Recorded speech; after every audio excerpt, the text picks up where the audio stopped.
Bonjour Christopher, Bienvenue en France. merci.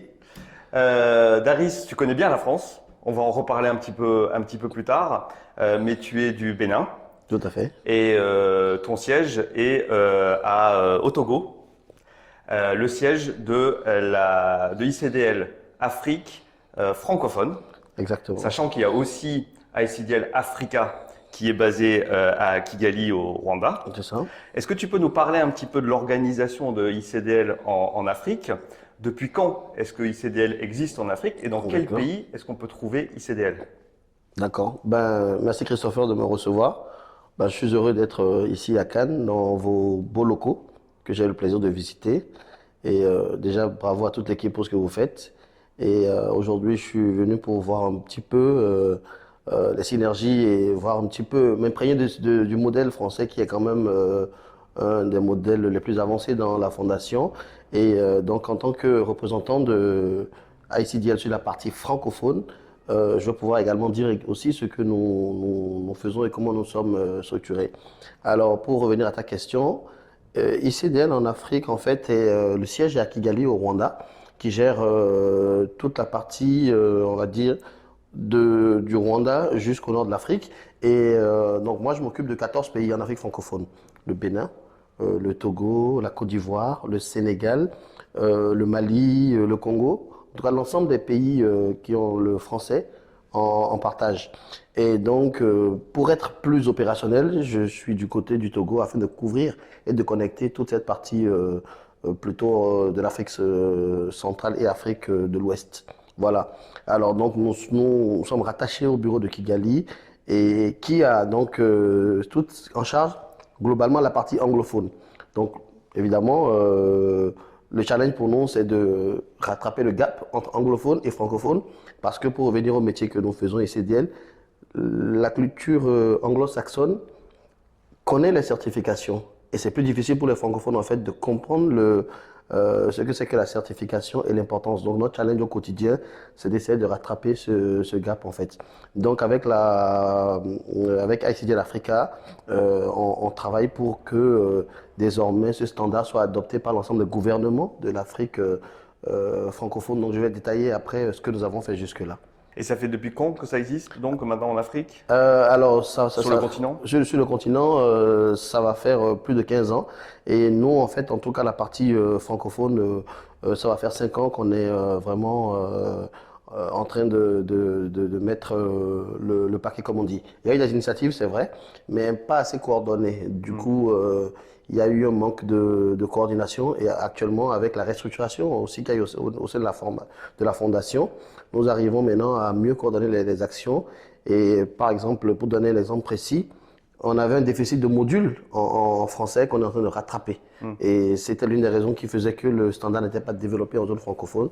Donc on y travaille avec la traduction de l'ensemble des modules pour les rendre disponibles en français.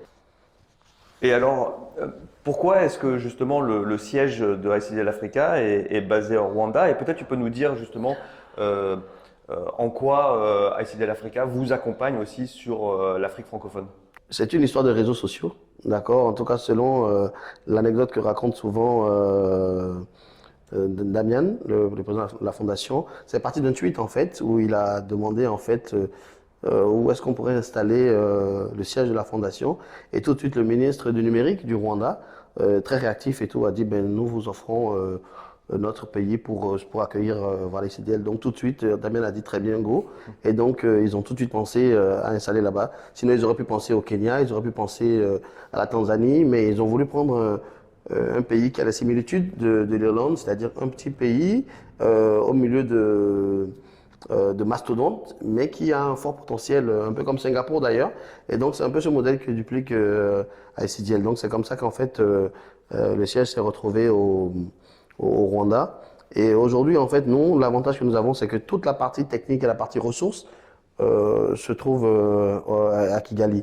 Donc, dès que les centres ont des difficultés techniques et tout ça, nous travaillons directement avec des équipes là-bas qui sont à la fois francophones et anglophones, qui permettent à nos centres, en fait, d'avoir une réactivité tout de suite. Donc, quand ils ont des réponses dans l'heure, nous les aidons quand ils ont des soucis de tests qui ont planté ces terrains. Nous savons être réactifs avec justement l'appui des collègues de Kigali, qui est un bureau assez dynamique d'une vingtaine de personnes. Et donc, ensemble, au quotidien, nous travaillons. En fait, c'est juste un détachement que nous avons à Lomé. Nous faisons plus du business dev que la partie technique, en fait, qui est gardée du côté du Rwanda. Et donc, c'est de là-bas qu'on reçoit donc les supports, les contenus, voilà.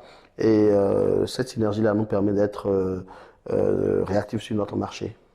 Voilà. D'accord. Pour l'Afrique et pour les pays africains, le numérique, c'est quoi l'enjeu en termes de développement pour ces pays-là, peut-être à échéance de 5, 10, 20 ans? Comment vous voyez cette évolution au niveau de l'enjeu du numérique? Ok. Alors là, je vais me placer du côté des gouvernants. Et aujourd'hui, le numérique est au cœur de la stratégie de tous les gouvernements africains, qu'ils soient anglophones ou francophones. Parce que déjà, il y a une jeunesse qui est très dynamique. Et avec l'économie numérique, on a la possibilité en fait d'aider les pays africains à sortir en griffe de la, je ne vais pas dire de la pauvreté, mais en tout cas pour réduire le retard qu'ils ont eu jusque-là. Aujourd'hui, on a accès à l'information de façon universelle. Je le dis toujours dans mes interventions. Je suis en Afrique, je veux venir à Cannes. Je cherche, avant de venir, où est situé ICDL France. Je sais chercher les restaurants qui m'intéressent à côté, sans forcément me déplacer. C'est un gain de temps et c'est un gain d'efficacité. Alors, c'est pour cela qu'aujourd'hui, en fait, l'accès à la connaissance universelle est une chance pour l'Afrique et ça permet en fait à toute cette jeunesse-là en fait de voir qu'on peut vendre aujourd'hui des produits en étant en Afrique, de toucher un plus grand nombre de clients potentiels et surtout en fait avec l'ensemble des services numériques que le gouvernement met en place aujourd'hui, on a un gain d'efficacité et surtout une rentabilité très forte pour le gouvernement. Je vais donner encore un exemple que j'aime bien donner. Quand vous prenez par exemple les demandes de visa, d'accord? L'État a mis en place aujourd'hui, quand je prends dans le secteur touristique par exemple, l'État a mis en place des services, des e-services qui permettent aujourd'hui de chez vous de faire une demande de visa sans vous déplacer. Peut-être il y a 20 ans, vous seriez allé à Paris, à l'ambassade, demander un visa. Aujourd'hui, tout ça a été dématérialisé et c'est vraiment une aubaine pour le gouvernement. Donc, la stratégie des gouvernements, en fait, c'est d'investir massivement dans l'économie numérique et ça passe d'abord par la formation et l'acquisition des compétences par l'ensemble des utilisateurs des outils digitaux. Donc, nous, en tout cas, avec ce que nous faisons comme travail, c'est d'accompagner les gouvernements en les aidant à trouver les points essentiels sur lesquels ils devraient agir pour permettre non seulement aux agents de l'administration de détenir les bonnes compétences, mais de permettre aussi aux utilisateurs, in fine, d'avoir les compétences pour pouvoir répondre à ces services qui sont offerts par le gouvernement. Donc c'est un challenge qui est vraiment au cœur de toutes les stratégies. Vous allez souvent entendre parler au Sénégal du plan stratégique émergent. En Côte d'Ivoire, il y a un plan également pour le numérique, au Bénin. Tous ces gouvernements, en fait, ont des plans avec le numérique au cœur de leur stratégie. Ouais. Et c'est pour cela que nous, en tant qu'ICDL, nous essayons d'accompagner ces gouvernements pour adopter ce standard et leur donner en tout cas les meilleurs outils pour pouvoir réussir parce qu'il ne sert à rien d'investir dans le numérique si derrière les compétences.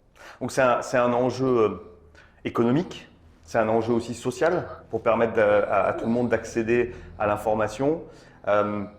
Tu parlais de challenge. Oui.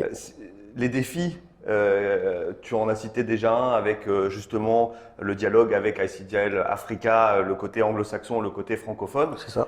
C'est quoi les autres gros défis que tu as sur le territoire?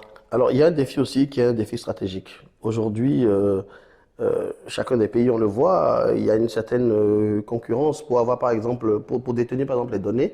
Chacun essaie de lancer son data center. C'est très important parce qu'il faut ce qu'on appelle l'autonomie numérique. Si vous avez un écosystème numérique qui est développé et que vous n'avez pas vos propres centres de traitement et de conservation des données, vous êtes un peu à risque. Donc, c'est aussi un enjeu. Et puis, pour attirer aussi des investisseurs, c'est très important pour les États, en fait, d'avoir la meilleure connectivité, les meilleures infrastructures aujourd'hui pour s'installer. Il y a des entreprises qui ont besoin d'être dans un écosystème favorable au développement des affaires et qui ont juste besoin que la connexion Internet marche très bien, que l'électricité fonctionne très bien et tout le reste, ça leur va. Donc, chaque État, en fait, a compris l'importance d'avoir comme stratégie l'économie numérique, on va dire, la plus avancée, la plus efficace pour pouvoir répondre à ces défis. Et je dirais aussi qu'en termes d'égalité de chances, tu as dit le volet défi social, mais en termes d'égalité des chances aujourd'hui, on voit quand je prends le secteur de l'agriculture, le secteur de l'artisanat, aujourd'hui, c'est un défi pour le gouvernement d'accompagner les agriculteurs, par exemple, qui produisent des produits vivriers, par exemple, en fait, à pouvoir, avec des outils numériques, pouvoir rapidement écouler leurs produits et avoir une visibilité sur les marchés pour écouler ces produits. Donc, tous ces enjeux, en fait, également dans le domaine de la médecine, c'est très important pour les États d'investir dans le numérique parce qu'aujourd'hui, avec, à la faveur de la pandémie, malheureusement, on a vu que certains docteurs, certains médecins ont réussi à faire des interventions à distance grâce au numérique, en fait. Donc, tous ces outils, en fait, sont aujourd'hui font partie de la conscience des gouvernements pour investir davantage dans le numérique. Donc, c'est un ensemble de défis, en fait, parce que, comme on dit, le numérique est transversal à tous les domaines et on ne peut pas aujourd'hui s'en passer. Donc, on est tous conscients de cela et on y travaille.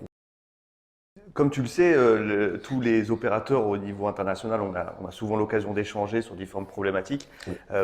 Je me rappelle, il y a encore quelques années, je discutais avec ICDL Afrique du Sud, qui m'expliquait qu'un des défis qu'ils avaient, c'était les grands territoires, les grands espaces.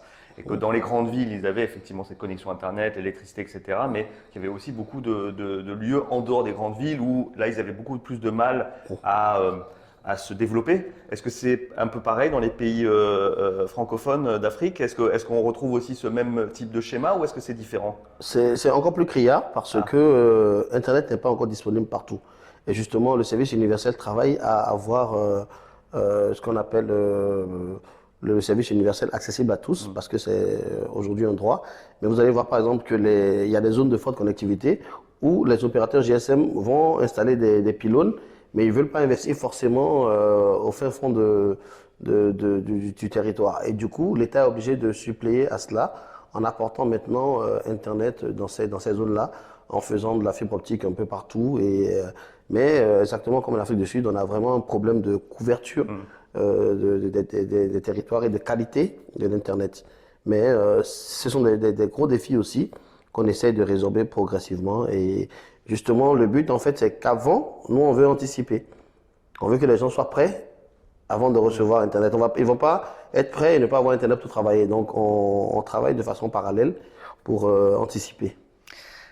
On parlait de tous ces défis et comme tu disais, ils sont nombreux, mais vous avez d'incroyables succès. Est-ce que tu peux nous parler un petit peu déjà de ton activité, des centres ICDL aujourd'hui? Quelle est la typologie des centres ICDL en Afrique francophone? Et peut-être vous évoquer quelques grands succès de ces dernières années où vous avez réussi à déployer la certification? Ok, très bien.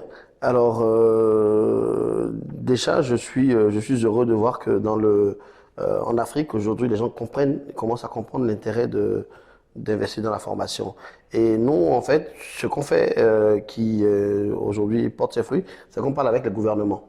Pourquoi? Parce que la volonté politique accompagne beaucoup plus rapidement les actions. Aujourd'hui, nous travaillons avec beaucoup de gouvernements en Afrique. Je commence d'abord par la zone anglophone, donc le Rwanda, il y a des accords avec le gouvernement, la Tanzanie, le Kenya. Mais pour ma part, dans la zone Afrique francophone, aujourd'hui, on a signé des protocoles d'accord avec des gouvernements, dont le Bénin. Par exemple, je peux donner cet exemple, d'où je viens, pas parce que je viens de là, mais parce que c'est un exemple concret. Depuis 2018, nous avons signé un accord avec le gouvernement qui a reconnu ICDL comme étant le standard. Ce qui fait qu'en fait, il y a une politique nationale qui est mise en place qui passe par la formation de tous les enseignants, la formation de toute l'administration à terme et également la mise en application d'ICDL au sein des universités dans tous les secteurs éducatifs. Et on a commencé une phase pilote de formation de 1528 agents de l'administration qui est la phase pilote. Et avant cela, on a fait une évaluation pour montrer au gouvernement l'état de maturité informatique de son administration. le président a vu qu'il y avait vraiment un fossé à combler. Donc, il dit, maintenant, je suis prêt à investir dans la formation parce qu'évidemment, en termes de rationalisation des coûts, il faut optimiser donc, les investissements dans le domaine de la formation. Donc, ça, c'est le cas du Bénin. Et ensuite, parallèlement, nous formons l'administration publique, également l'administration privée, avec le secteur privé qui est très dynamique, qui commence à demander la certification pour les recrutements.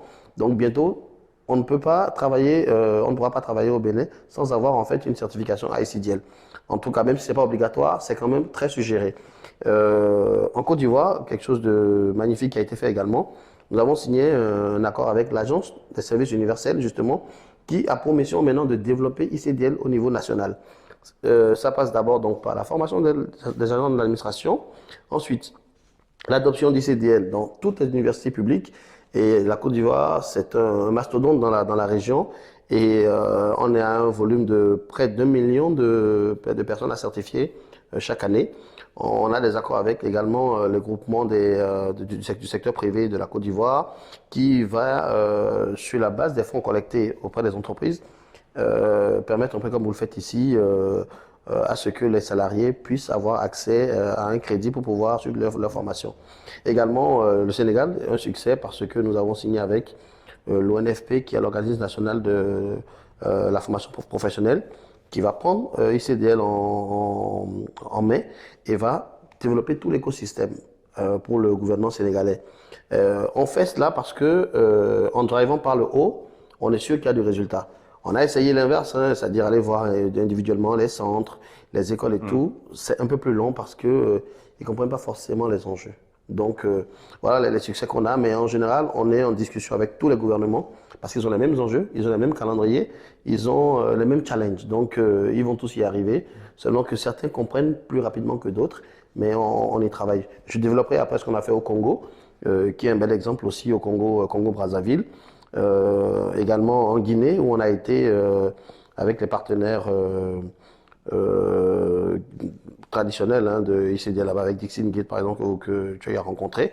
Voilà, on a fait un programme avec les enseignants où on a formé 200 enseignants qui vont après se charger en fait de former l'ensemble des enseignants de la Guinée pour qu'après ICDL soit disponible dans toutes les universités publiques.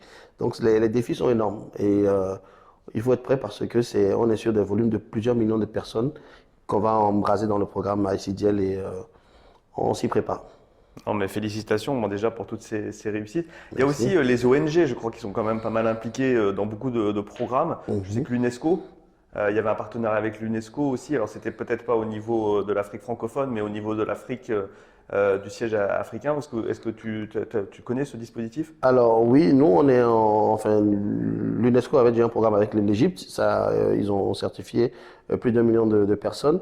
Mais nous en fait on travaille par exemple pour parler des ONG, on travaille avec SOS Village d'enfants qui aujourd'hui a son hub au Sénégal et qui gère à peu près 21 pays. Donc on vient de signer un MOU avec eux et donc avec l'adoption d'ICDL pour l'ensemble des centres SOS. Et SOS, c'est quand même l'une des plus grosses organisations qui est en charge du bien-être des enfants en situation difficile. Et donc, ils vont implémenter ICDL dans tous ces centres et tout. Également, nous avons l'UNICEF qui a été le premier centre ICDL au Sénégal qui a intégré en fait ICDL pour ses collaborateurs. Ils vont certifier 200 personnes. J'étais là-bas encore il y a 3 semaines avec l'équipe. Et donc, une fois que c'est fait au niveau de Dakar, ils vont généraliser ça dans tous les centres UNICEF de l'Afrique qui sont sous couverture d'UNICEF au Sénégal. Également, on a pas mal d'ONG qui nous approchent pour des projets et qui proposent des financements et qui proposent également, je sais qu'il y a la fondation, je peux citer un Mastercard, qui a des projets avec des universités et qui souhaiterait intégrer en fait ICDL dans le dispositif. Donc nous travaillons avec ces organisations et c'est un secteur qui n'est pas négligeable parce que les financements sont disponibles, la demande est là et il faut en fait le partenaire technique que nous sommes pour pouvoir rendre cela possible. Alors c'est intéressant parce que beaucoup des enjeux et des challenges que tu cites, c'est les mêmes qu'en France. la digitalisation de tous les services publics. C'est ça. On a aussi ce challenge en France, puisqu'on a 13 millions d'éloignés du numérique, à qui il va falloir qu'on apporte des compétences pour pouvoir aller, bon, pas forcément pour faire des visas, mais pour déclarer les impôts, pour envoyer un recommandé. Tout ça maintenant, c'est en ligne. Il y a aussi un autre challenge, c'est les territoires. Parce qu'on le sait, en France, il y a certains territoires qui ne sont pas forcément couverts par la 4G et encore moins par la fibre. Donc on retrouve beaucoup aussi des problématiques que vous avez dans vos territoires. La France, dans tout ça, de ton point de vue, de votre point de vue là, de tous ces pays francophones, c'est quoi ICDL France par rapport à ICDL Afrique francophone? Bon, la question, elle est pertinente. Pour nous, déjà, nous partageons quelque chose en commun, c'est la langue. Donc, ce qui est francophone nous concerne. Et du point de vue d'ici, France également, ce qui est francophone en Afrique également devrait vous intéresser. Et nous suivons un peu le modèle que vous faites dans la fondation. Et la France a toujours été un modèle pour nous, même si nous ne dupliquons pas systématiquement. Dans la fondation, on utilise le terme souvent global, think global and act local. Et c'est ce que nous faisons. Nous faisons ICDL à l'africaine, avec les besoins africains, avec les réalités africaines, avec un contexte africain plus adapté. Par exemple, en Côte d'Ivoire, les campagnes de communication ne seront pas forcément les mêmes parce qu'ils ont une autre façon d'utiliser le français. Au Sénégal, également, c'est la même chose parce que l'influence culturelle joue beaucoup en Afrique. Donc, même si nous regardons ce qui se fait au niveau, au niveau de la fondation et au niveau du CDL France, nous adaptons toujours en fait les réalités au contexte local. Par contre, ce qui est non discutable, c'est que les besoins sont les mêmes, comme on le disait. On a besoin de maîtriser donc tout ce qui est document, tout ce qui est tableur, tout ce qui est censé être de l'ordinateur. Et ça, c'est un langage universel. Et donc, nous gardons notre stature universelle et après, nous adaptons à notre façon. Et d'ailleurs, c'est l'occasion pour moi de féliciter ici ICDL France pour le travail que vous faites parce que nous avons beaucoup d'échos. Et d'ailleurs, certains ont systématiquement le réflexe, au lieu d'aller voir ICDL Africa, d'aller voir ICDL France, puisque c'est ICDL Afrique francophone, ils sont perdus. Des gens m'ont dit, ah, mais j'ai fait un test sur votre site et tout. J'ai dit, tant mieux. Tant que tu vois ton résultat, c'est parfait. Voilà, donc c'est un peu comme ça que ça se passe. Ok. Merci pour ce que tu me dis. On est très touchés et tu sais que nous, on a aussi ce souhait de collaborer de manière beaucoup plus proche avec toi et avec l'Afrique francophone. Donc, j'espère que ta venue ici va être aussi l'occasion pour nous de continuer à travailler ensemble. J'ai une dernière question qui sort un petit peu de ICDL et du numérique, mais je pense que ça va aussi intéresser les personnes qui vont nous écouter. C'est aujourd'hui la situation par le Covid. Comment vous avez vécu ça et est-ce que le numérique a été quelque chose d'utile face à la situation de ces 18 derniers mois? Ok. Cette question, je l'attendais et je suis heureux que tu l'aies posée. Au début, on a vécu ça comme un drame. Mais on s'est dit, mais qu'est-ce qui se passe? Qu'est-ce qui nous arrive? On va mettre la clé sous les portes. Mais en réalité, on a été très réactifs parce qu'aujourd'hui, on peut dire que Covid nous a bénéficié, malheureusement, hein, mais heureusement dans un sens, mais nous a permis en fait de nous remettre en cause et de nous réadapter très rapidement. C'est vrai que les centres étaient moins fréquentés. Tous les billets de formation ont été annulés dans la plupart des grandes entreprises. Il n'y avait plus d'accès réellement à la formation. Mais finalement, on a accéléré donc le télétravail. Et les gens se sont rendus compte que faire du télétravail, il faut avoir des compétences.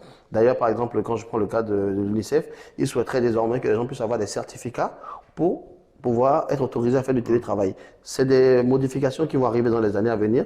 Mais ICDL, en fait, a résisté parce que très rapidement, on a permis, en fait, que les gens puissent faire des certifications à distance. On a permis que en tout cas, que l'ensemble des modules soient disponibles pour que les gens puissent tout de suite travailler sur des plateformes en e-learning, en auto-formation. Et ça a accéléré, en fait, l'envie des gens d'apprendre. Et ça a surtout mis en exergue, en fait, je ne dirais pas leur incompétence, mais leur besoin renforcement de capacité. Et ce qui fait qu'aujourd'hui, en fait, on a utilisé en fait la situation Covid plutôt à notre avantage pour nous dire c'est le moment de réagir. Il ne faut pas se laisser emporter par cette pandémie. Et je pense qu'aujourd'hui, on est plus que jamais prêt. Quel que soit le nombre de vagues qui arrivera, ben, je pense que ICDL a les ressources en fait pour continuer. Et moi, je le dis toujours dans mes interventions, euh, il faut, euh, il faut toujours se remettre en cause. D'ailleurs, on le dit souvent, le skill, le reskill et le upskill. C'est vrai, on peut acquérir des compétences, mais il ne faut pas s'arrêter. Le monde bouge et il faut se rafraîchir, tout le temps rafraîchir les compétences. Et donc, grâce à la pandémie, on a tout fait pour permettre aux gens de se rendre compte que ben, ils ont besoin de formation plus que jamais. Et en tout cas, ICDL est là pour les accompagner et je pense que nous faisons tous le même travail et je m'en réjouis. Voilà. Bien, merci beaucoup pour ton témoignage parce que je pense qu'il va être extrêmement inspirant pour nous, nos centres en France, de voir tout ce que fait ICDL dans le monde et tout en particulier en Afrique francophone. Donc merci de ta visite et merci de ton témoignage. Merci beaucoup. Et je vais dire, enfin, mon mot de fin, c'est dire qu'en fait, nous faisons le même combat. Et nous, ce que nous cherchons à faire, c'est d'impacter la vie des gens. Ce n'est pas de montrer que nous savons faire des choses, mais c'est surtout les aider à connaître leurs besoins et investir en eux-mêmes. C'est du développement humain surtout. Et donc, nous souhaiterions impacter 1 million, 2 millions, 3 millions de personnes. C'est vraiment notre challenge. Et je pense qu'ensemble, nous allons y arriver. Et je félicite encore ICDL France que je vois comme un modèle avec votre expérience, avec votre expertise et surtout le dynamisme que vous avez sur les réseaux sociaux parce qu'aujourd'hui, évidemment, on a souffert de visibilité, mais ensemble, on y travaille. Et nous nous inspirons beaucoup de ce que vous faites et c'est vraiment l'occasion de vous dire félicitations et surtout que nous n'allons pas hésiter en fait à rester derrière vous pour nous inspirer de ce que vous faites parce que vous faites du beau travail. Merci. Merci beaucoup, Darius.